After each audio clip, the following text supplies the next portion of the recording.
So we're tasting the Amalaya Malbec blend, and this is interesting because it's actually not just a straight Malbec. It's got a few other interesting grapes here. It's got all sorts of things, isn't it? It's got Malbec. What you help me remember? Cabernet Sauvignon, Syrah and Tannat. And Tannat, which is exclusively usually from Uruguay. So it's quite interesting. Absolutely, or Medion too. But really interesting wine. I chose this partly because I love the place. It's one of the most beautiful places on earth. This is the Calchaqui Valley. This is in the northwest corner of Argentina, very close to Bolivia.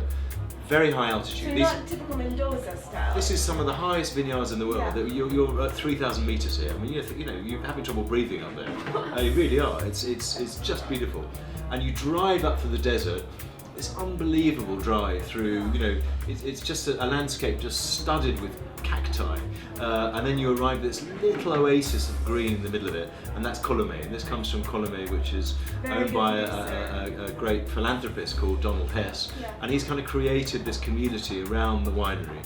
And I just love this wine. I think a lot of Argentina is associated just with Malbec, but not with blends. And I love Malbec, but I think these blended wines are really interesting, particularly from high altitude. So you get that freshness and acidity that I'm always after in my red wines. This is really something different than what the typical Malbec from Mendoza is. Yeah, and some of the Malbecs from Mendoza are getting a bit heavy now. Some of them are kind of up there at 15% alcohol and a bit blockbusterish and a bit oaky and OTT for my taste. But this again just has that lovely freshness and elegance to it. A little bit of spice and pepper that you're getting from the Syrah.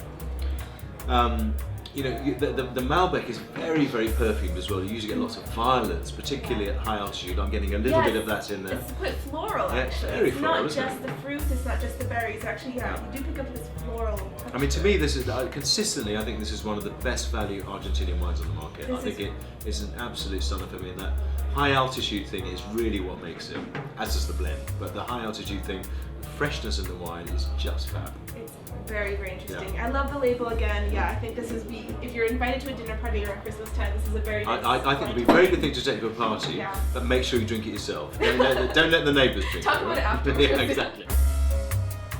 Click on the bottles that you see for an individual tasting review by Atkin.